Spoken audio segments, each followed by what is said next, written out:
This is CBC Vancouver News.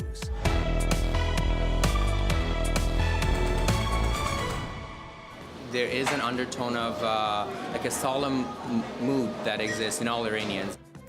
Bittersweet celebrations. Nowruz, the Persian New Year, takes on a somber tone as protests and unrest persist. There are small things that we can do here in our communities that can make a big difference. Stepping up, how a community in Cranbrook is working together to combat climate change together. Every single year we've been trying to win our national championship in tag team, and every single time we failed except for this year. Meet Canada's top beatboxers, two of Vancouver's very own. Good evening, I'm Lien Yeung. Thanks for joining us. Nowruz, or the New Year celebrated by the Persian community, among others, officially begins on Monday. But festivities for this new year comes as ongoing protests and turmoil unfolds in Iran. As Yasmin Gandham tells us, festivities this year are marked with a solemn undertone. Free to my Solemn! 6 months of weekly demonstrations. Vancouver's Iranian community has been unrelenting in its support of anti-regime protests at home, following the death of 22-year-old Mahsa Amini after she allegedly wore her hijab improperly. But there is hope with the new year approaching.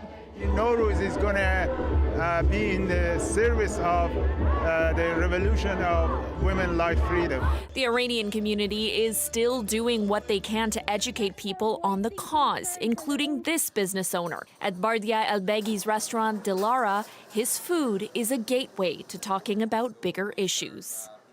For the curious minds to come in and they ask about the event. So opening that up, it helps us to talk about it, and also it helps the awareness overall globally. Elbegi has a cocktail on the menu called the Mahsa Amini and has created an altar or a half scene traditional to Nowruz celebrations, representing elements of life and nature. There is sirke or vinegar. It's the symbol of patience. But Elbegi says the tone is different this year, given the unrest in Iran. Like a solemn mood that exists in all Iranians. I talk about the New Year celebration, but we're all thinking about the past events that started in September in Iran. So there's always that layer of sadness. He too is trying to remain optimistic for the people in his home country. As any New Year in any culture is, we have the hope. We have the hope for a better future, obviously for ourselves, for our immediate community, but then also for the people of Iran and what they had to go through in the past year. Those attending today's protests say they still will dance and sing to celebrate in defiance. And that's what the Islamic regime doesn't like. They don't like people be happy. And that's what we're going to do. We're going to dance, we're going to enjoy the music and fight this regime as much as we can. And with a new year on the horizon, they hope peace can be too. Yasmin Gandham, CBC News, Vancouver. Nearly a month after an explosion injured two people in downtown Vancouver, BC Hydro says they're still not done with their investigation yet. But in the meantime, they are decommissioning two similar electrical vaults. Our teams have conducted a thorough analysis of both vaults and determined that they are both very low risk for a repeat incident to what happened on Burrard Street. However, out of an extreme abundance of caution, as we await the results of this investigation, we've decided to do a proactive approach and to go in and take the equipment in those two remaining vaults offline. One vault in the West End will be offline by this weekend. The second vault in Chinatown will be decommissioned by the end of the month. The vaults are underground and store electrical equipment. Last month, bystanders were caught by surprise when a fireball erupted on Burrard Street, damaging several businesses and injuring two people. BC Hydro says it is working with those affected on the insurance process. Their investigation is expected to be complete by the end of April. We're learning that even more family doctors are signing up for the province's new payment model, adding to optimism that there may finally be some relief for the province's strained healthcare system. what I really heard from my colleagues, things like, you've given me joy in my practice again. You've given me hope that what I do is important. You've given me an opportunity to not only not quit, but also continue on this path to provide patients care, which means that patients don't lose their physicians. Since the province implemented the new longitudinal family physician payment model in February, over 2,100 doctors have signed up out of just over 4,100 physicians working in BC. On the island alone, 26 new doctors have begun practicing. Under the new framework, the average family physician in BC will see a pay raise from roughly $250,000 to around $385,000 annually. It's estimated that close to 1 million British Columbians are without a family doctor. One of the most loved outdoor destinations in BC has reopened after 3 years. The Quarry Rock Trail in Deep Cove is welcoming visitors again. The District of North Vancouver initially had to shut it down in March of 2020 as guests overwhelmed the trail and made physical distancing nearly impossible. Months later, it was kept closed to ease traffic congestion during storm sewer construction in the area, and it remained closed until now because of damage sustained during extreme winter storms in 2021. Staff say the repairs are done and the trail is finally open to the public. Well, people in Vancouver flocked to a coin exchange this afternoon to trade in their old silver toonies for black ones. We thought we might not be able to make it, and you know, there's going to be a long lineup, but we're lucky we got it. Yeah, I think it's nice, the black ribbon. It's a subtle but nice touch to commemorate the 70 years of Her Late Majesty there. The Royal Canadian Mint issued a special black-rimmed toonie in honor of the late Queen Elizabeth. The outer rim, made from black nickel, resembles a mourning band. It's been in circulation since December, but it was the first time seeing the coin for many of these collectors. A spokesperson with the Mint was impressed by the enthusiasm. Collectors to circulation coin collectors to monarch supporters. I think it's a wide range of interest across the people in line here today. This was the final day for the coin exchange in Vancouver, but the Mint says 5 million of the black toonies are in circulation.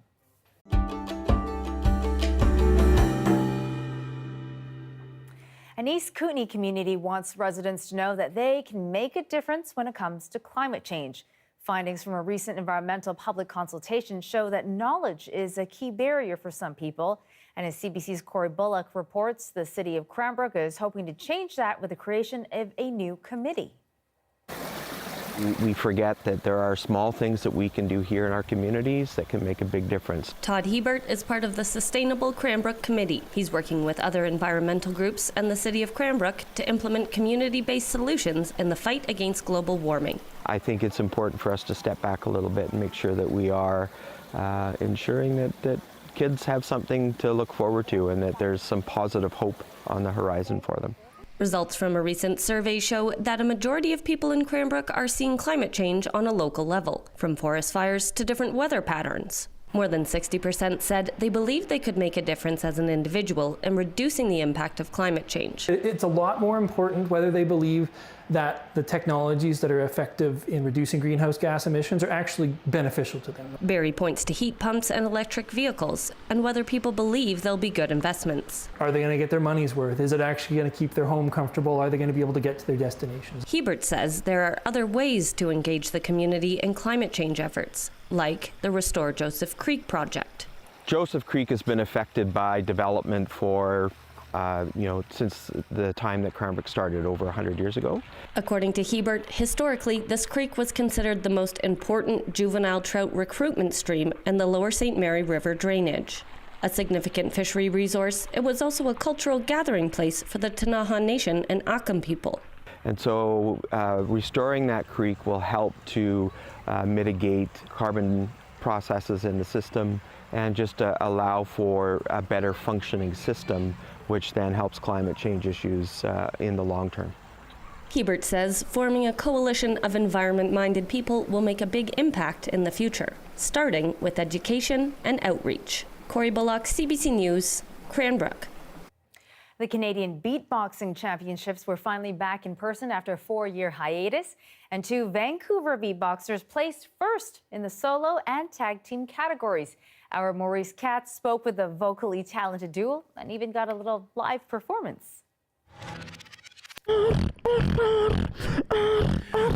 West Coast. That beat, those aren't drums, and that's no DJ. These are Canada's beatboxing champions. They're gearing up to represent Canada at the World Championships in Berlin. It's singing, but it's also percussion. It's very unique because percussion is very much not sequential, but beatboxing is literally like one sound after another. So I would say, yeah, it was just like a very vocal, produced art that's also very human as well.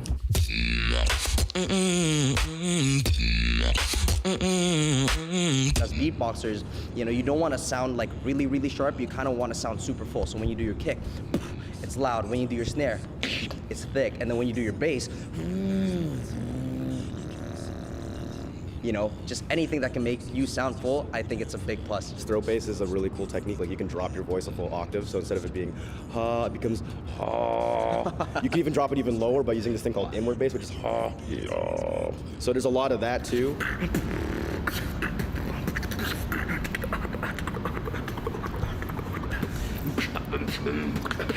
I've been competing at the Canadian Championships for like around 3 years, and every single year we've been trying to win our national championship in tag team, and every single time we failed, except for this year. We both really wanted it.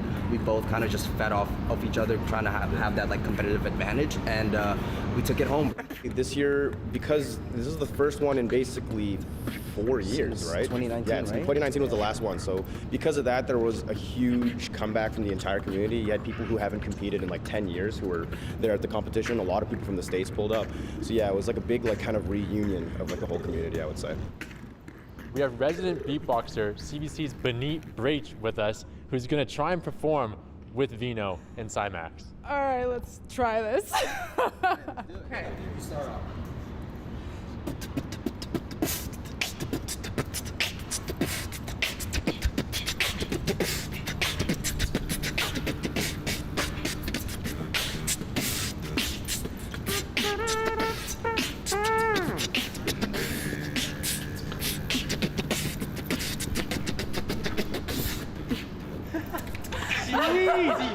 That was actually crazy. Yeah. That was good. That was awesome.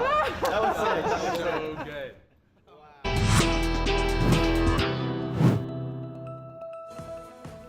A call for his supporters to protest as Donald Trump claims he's facing impending arrest. More on that story after we return.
Residents in Edmonton are still coming to grips with the shooting deaths of 2 police officers.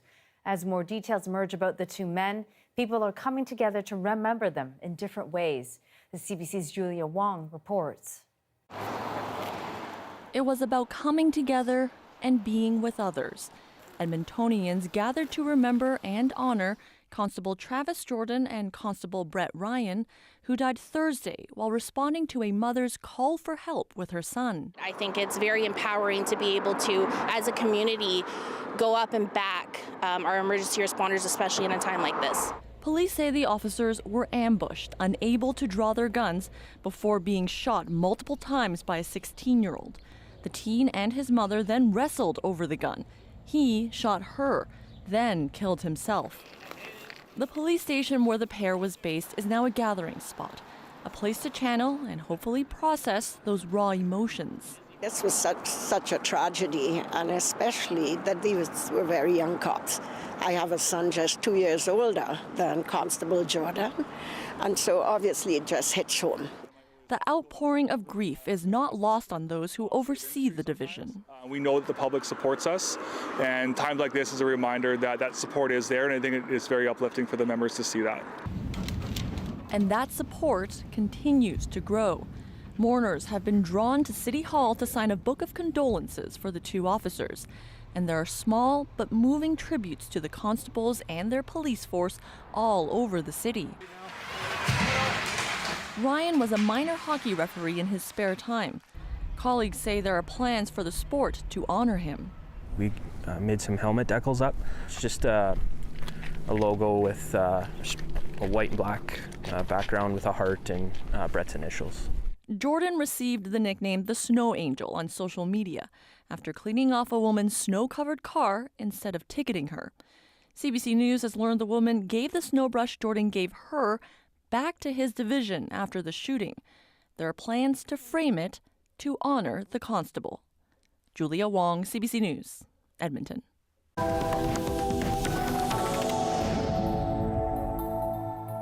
Donald Trump says he will be arrested next week and wants his supporters to protest. He posted the comments on social media this morning using language that echoes what led to the riot at the U.S. Capitol 2 years ago. Sam Sampson has more. When I'm back in the White House, Donald Trump sees himself back in the Oval Office, but in a few days, he sees himself in handcuffs. In a Saturday morning social media post, Trump claimed he'll be arrested Tuesday. He calls the Manhattan District Attorney corrupt and highly political. Trump posted online multiple times Saturday, pushing for protest. The Manhattan District Attorney's office said prosecutors won't confirm or comment on the post or potential charges. So I think this is an effort that's ongoing, never-ending, to destroy Donald Trump, everything around Donald Trump. This is selective prosecution. If I were President Trump, I'd take this all the way to the damn Supreme Court. The Manhattan DA is investigating whether Trump directed hush money to be paid to adult film star Stormy Daniels during his 2016 presidential campaign. Daniels alleges she had a sexual encounter with the former president. Trump has denied all allegations. The DA's office invited Trump last week to testify in front of a grand jury. If he is indicted, Trump would only be arrested if he didn't surrender. A Trump spokesperson said there wasn't any notification of a pending arrest. The truth is, he might have received heads up from law enforcement, or he's just making it up based on things that he read in the newspaper. And there's no way to know either of those things. But to be clear, and this is to Paulo's point, there's nothing novel about a defendant getting a call from law enforcement prior to being asked to turn himself or herself in. We the people stand with our great president, Donald J. Trump. Protests were few and far between on Saturday. Another fake investigation against our great president. So far, nothing comparable to the last time Trump incited protest. January 6th, 2021, a deadly attack on the U.S. Capitol. Hearings revealed Trump was the central cause for that attack. In a tweet, Speaker of the House Kevin McCarthy calls the issue an outrageous abuse of power by a radical DA. He says he'll investigate if federal money is being used to prosecute Trump. Now, if all of this happens next week and Trump is indicted, it'll be the first time the former president faces criminal charges since leaving office. Sam Sampson, CBC News, Regina. At least 14 people are dead after a powerful earthquake Saturday shook a coastal region of Ecuador and northern Peru. The 6.8 magnitude quake damaged multiple buildings, including homes, schools, and medical centers in Ecuador. Peruvian officials say at least one person was killed in the country's northern region. Authorities say the undersea earthquake appears unlikely to generate a tsunami. A deal allowing the safe export of Ukrainian grain through the Black Sea has been extended. Ukraine and Russia have recommitted to the agreement, which sends grain to countries in Africa, Asia, and the Middle East. Ukraine's deputy prime minister says it's been extended 120 days, but Russia says it has only agreed to 60 days. Turkey and the United Nations brokered the original agreement last July. It allows food to get to some of the world's hungriest people instead of it being trapped in port by the war. More protests were staged in France today denouncing the government's pension reform.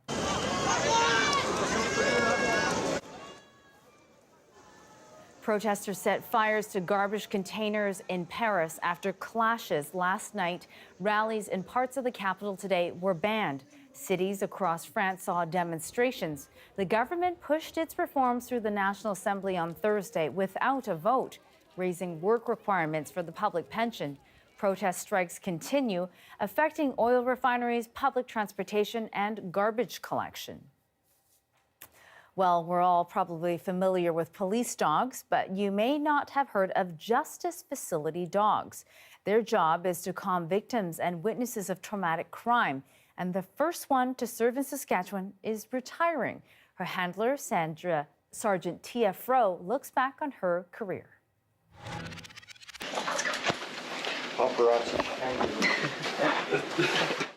So Merlot turned 10 in January, so we're at almost 8 years of service for her.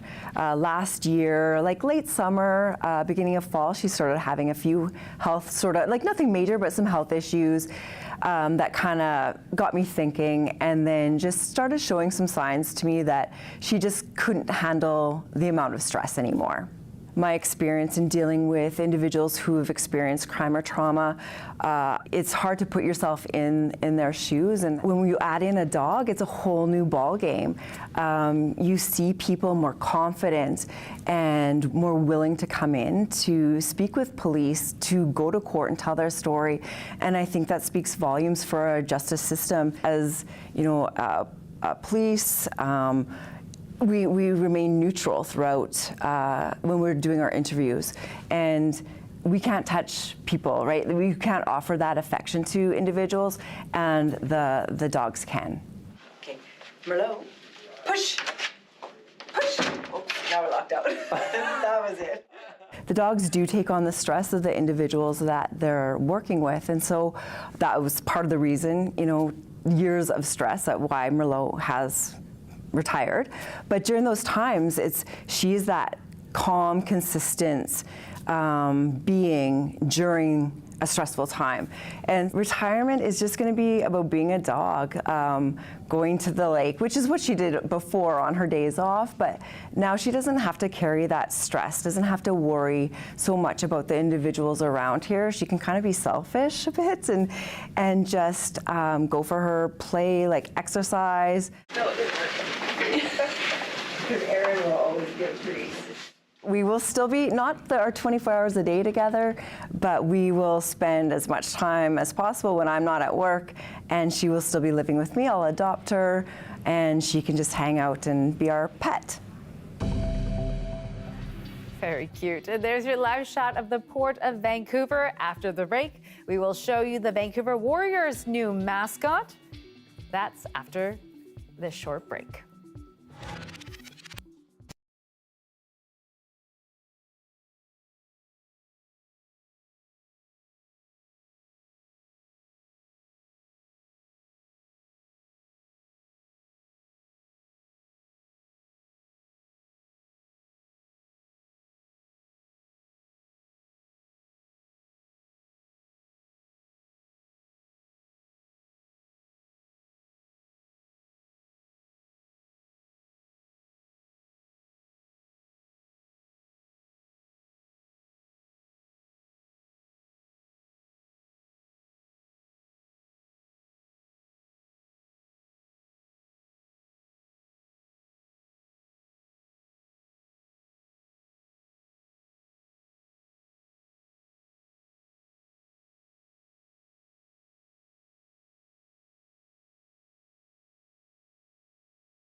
The Vancouver Warriors, the city's professional lacrosse team, revealed their new team mascot last night, Timber the Sasquatch.